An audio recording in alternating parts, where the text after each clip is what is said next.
So our talk today is what's next. I'm joining the Centers for Spiritual Living, of course, following their guideline for moving us through this journey of evolution for this entire year. And the suggested topic, or the suggested title for today, was Blessitations. And I'm thinking about this, and I'm thinking, really, it is asking that question, so what's next? And then seeing the blessings in what comes to us. In March, we open ourselves up to the highest possibilities for our lives by living in the question. And we did all the preparation work through Lent and for this renewal and this opening up, this resurrection, this allowing of this new life, this what I like to call the highest idea of good to come forth in us. So now we've got this greater idea, but then the question is, well, what's next? So this month, we're going to be looking at how we embrace change with curiosity as we navigate our new path of practical spirituality. Every new journey that we choose to embark upon is filled with the excitement and anticipation. And there may also be feelings of hesitation. Even right now, think of us as we're coming out of this lockdown, people are beginning to talk about going places, whether it's going to Yosemite for the day or going to Hawaii or going to Southern California or going to visit family in some other state. There is this level of excitement and anticipation. But you know what? There's also within us a little bit of hesitation. Because we haven't traveled for a while and it's a new environment out there. And so there's a little bit of question.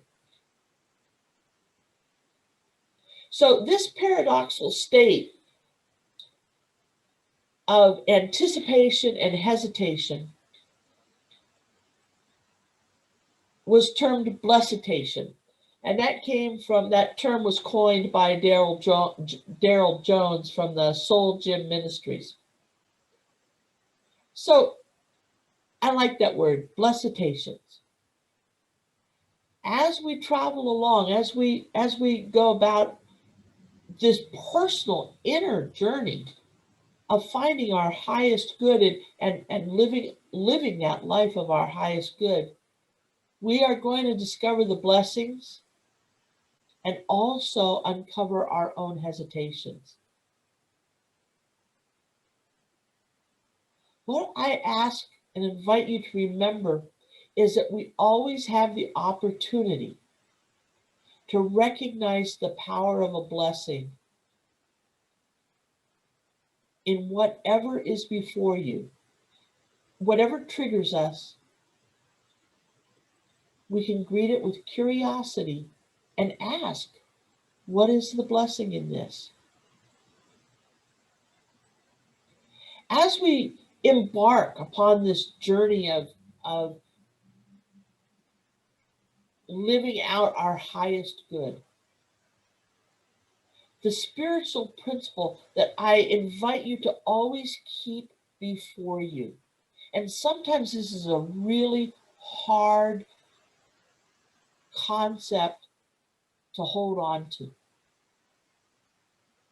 And that is the concept of oneness.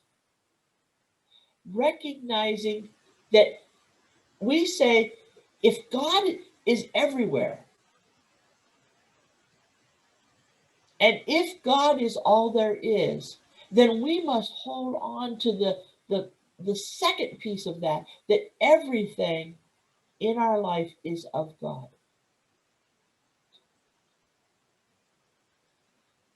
And this can really be hard. You know,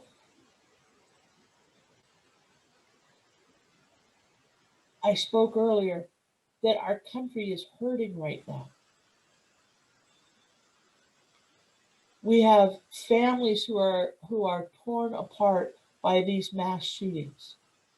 We have families who are torn apart by shootings that take place that are not mass shootings. One of the statistics that I heard recently was that in the last 30 days, there have been 45 mass shootings. A mass shooting is anything of 4 or more people involved. 45 within the last 30 days. Individually, there have been over 875 shootings in the last 30 days. To me, that is indicative of a lot of pain and a lot of suffering by those who are doing the shooting and by those who are receiving it, that are victims. But I have to stand in the truth that everything in our path is of God. Reverend Dr. Georgia Prescott down in West Sacramento always says everything is either an expression of love or a call for love. And I think that just speaks so clearly to what our country needs right now. If we can view everything as either an expression of love or a call for love. When we hear about these incidents, when we read about the refugees in Syria, when we read about the children on our borders,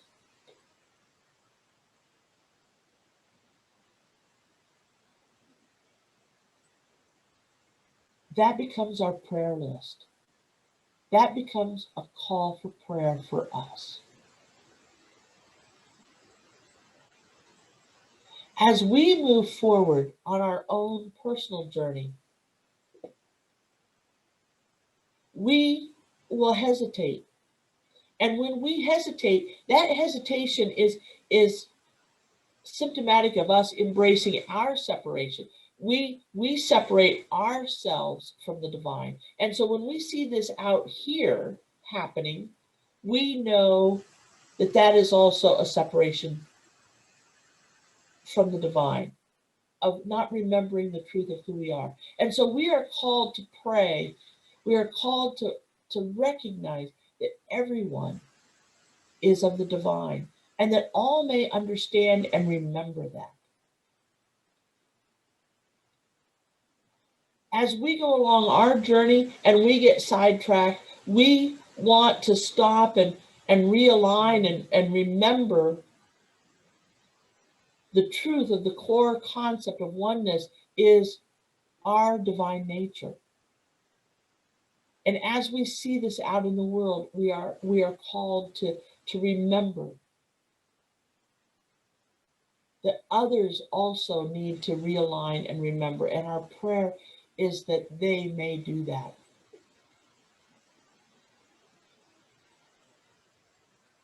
But for our own personal journey, we're listening to the still small voice that is calling us to do something.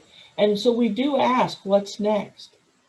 And so we want to step forward with joyous expectation. But sometimes there are things that hold us back. So I think really the question is, how do we handle change in our lives? One of my favorite stories out of the Old Testament is about an old guy course, I think everybody in the Bible was an old guy, right? All the stories are like about old guys. But one of my favorites is in Genesis. It's about Abram and Sarah. And Abram was 75 years old. And God spoke to him. So that's that still small voice, right? God spoke to him and said, take your wife, who was also old, and leave your home and go out into this new land.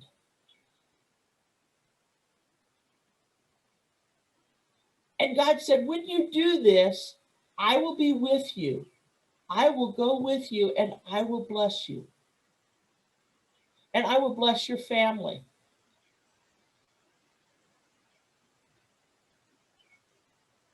Abram said, okay, packed everybody up, packed up his later to be infamous son, nephew, Lot, and off they went into the new land.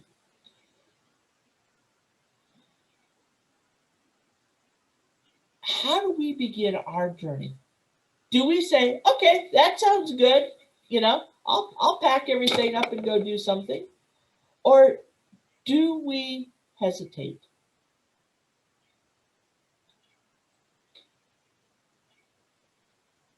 When I think about what keeps me from living my highest idea of self, I know that it's self-doubt.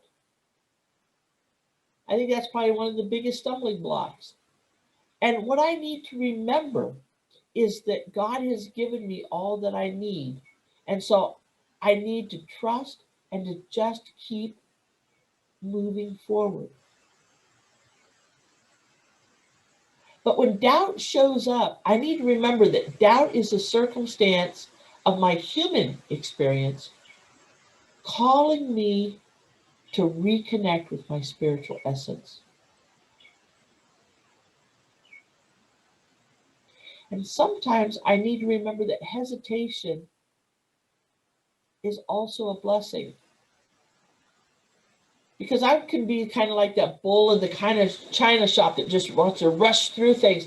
But then I have these moments of self-doubt. And if I look at those moments of self-doubt, that moment of hesitation, as being a time of reflection, I can remember that fundamental truth that God is always with me and that everything is of God.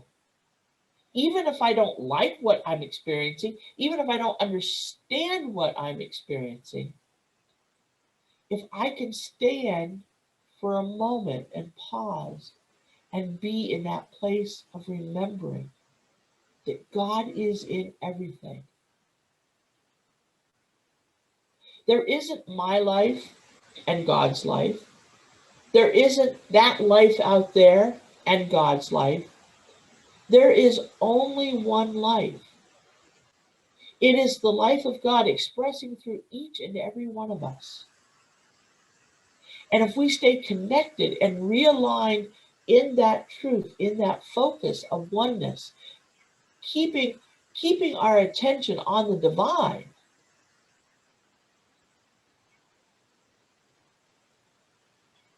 then I know that I am walking with God.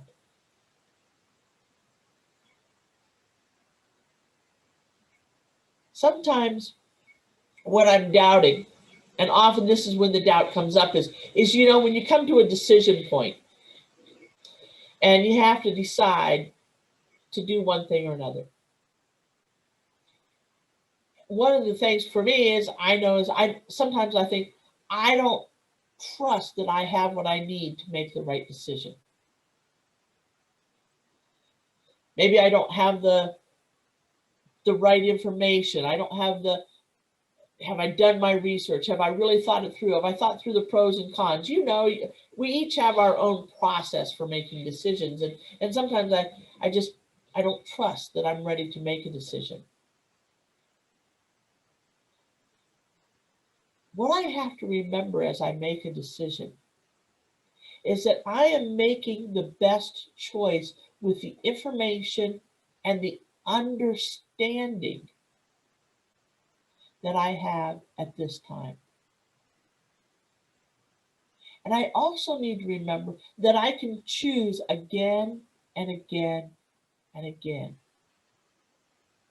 I grew up, maybe like many of you, I grew up in a time, certainly within a culture of back in Ohio, where you picked your career, you got your job, and you stayed with the same company for 35 years until you retired. And if you changed jobs even once, you were a failure.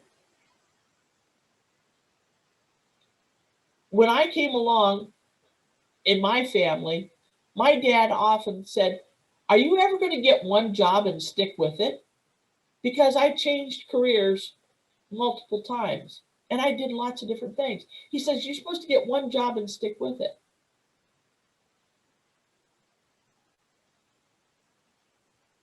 And it wasn't until I met a friend of mine who said, "You don't have to do that.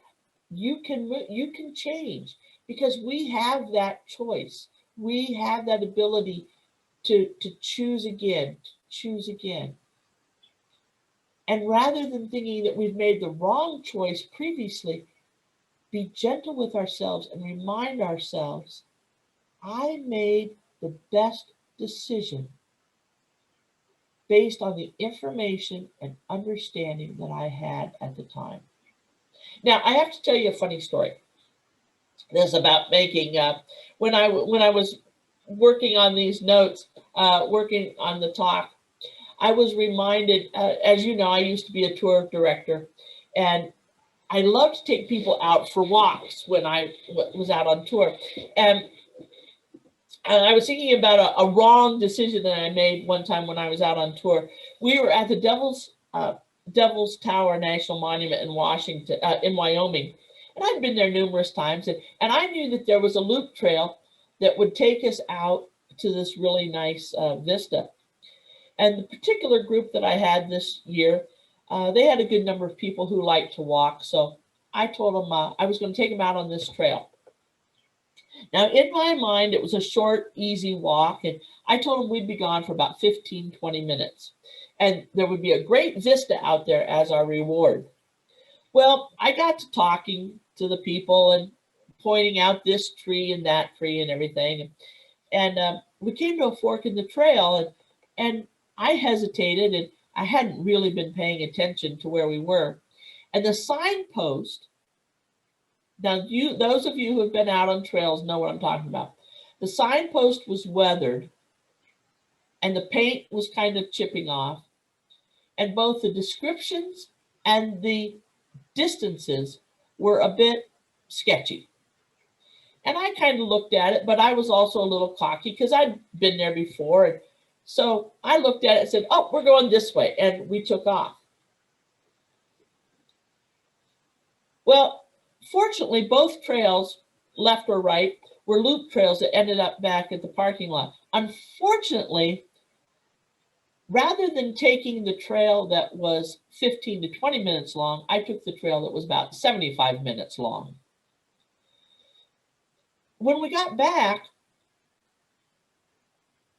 finally got back to the parking lot, I went and looked, and the signpost, it was 1.3 miles, and I had read it as 0.3 miles. Oops. Well, fortunately, my folks all took it in good stride. And the good fortune was that as we took this walk, we ran across some amazing vistas, not just one, but several amazing vistas. But we also walked through this one area where the trees were just graced with Native American prayer bundles. And it was so beautiful. And the people in my group didn't know what they were. And so we stopped, and I explained to them what the prayer bundles were. And they all just fell into silence. And as we walked through this area, which probably only took us 2 or 3 minutes, there was such a hush and there was such a calm. And then we came out to the final vista point that had been my original destination. Now, I was feeling really pretty bad about this because I had left people back on the bus who were not walkers and had told them we'd be back in 20 minutes, and now it's more like 75 minutes. But for those who went with me, it was such an incredible blessing, such an incredible experience to walk through that sacred space. That trip lasted another 5 days. When we got back to the airport, they were still talking about that experience of walking through that sacred space, of seeing those prayer bundles and just feeling the energy of those prayers.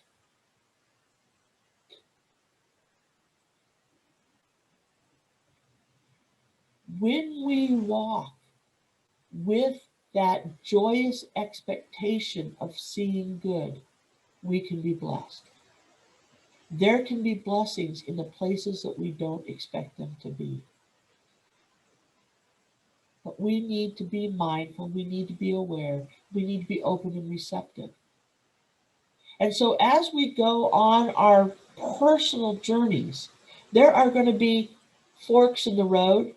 There are going to be signposts that are a little weathered and sketchy. And yet, as we listen to that still small voice within us, we want to be like Abram and say, okay, God, I'm ready to go. Knowing that as we do it, we have done it with the highest expectations and with the best understanding that we can have at that moment.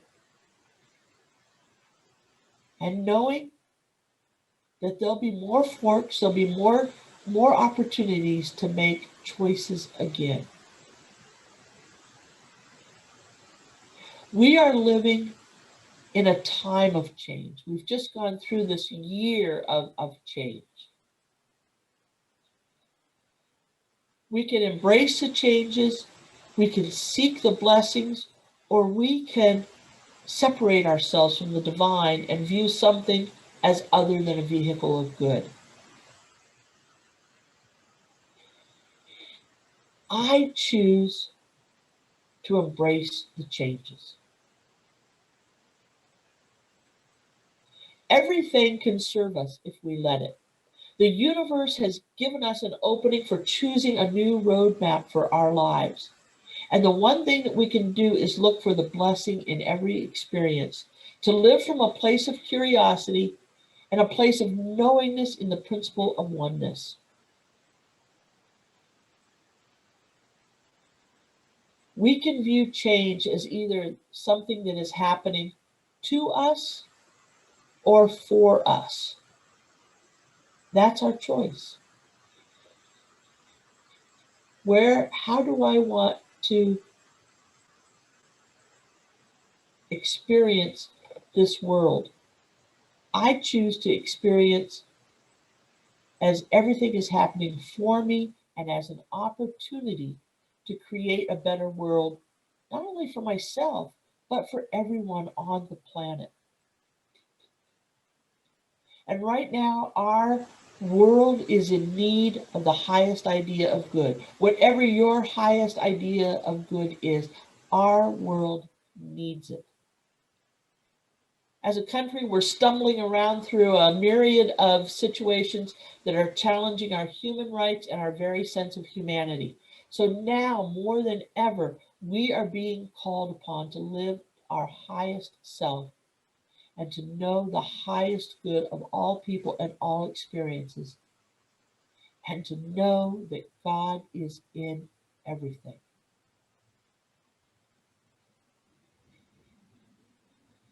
That is our challenge, is to stay in that higher consciousness of oneness. So as I close this week, I have 3 questions for you to think about this week. The first one is, where in your past can you look back and realize the evolution of spirit taking place when you didn't understand it at the time?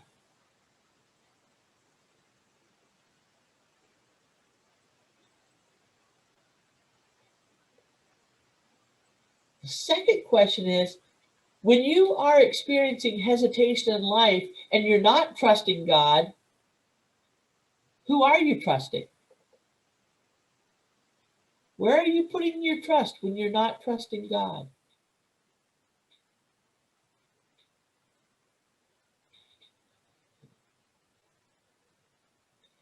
And the third question for us this week for consideration is, what must we become today to move forward through the conditions of our lives? Ralph Waldo Emerson says, "Let us become silent, that we may hear the whispers of the gods. There is guidance for each of us, and by lowly listening, we shall hear the right word."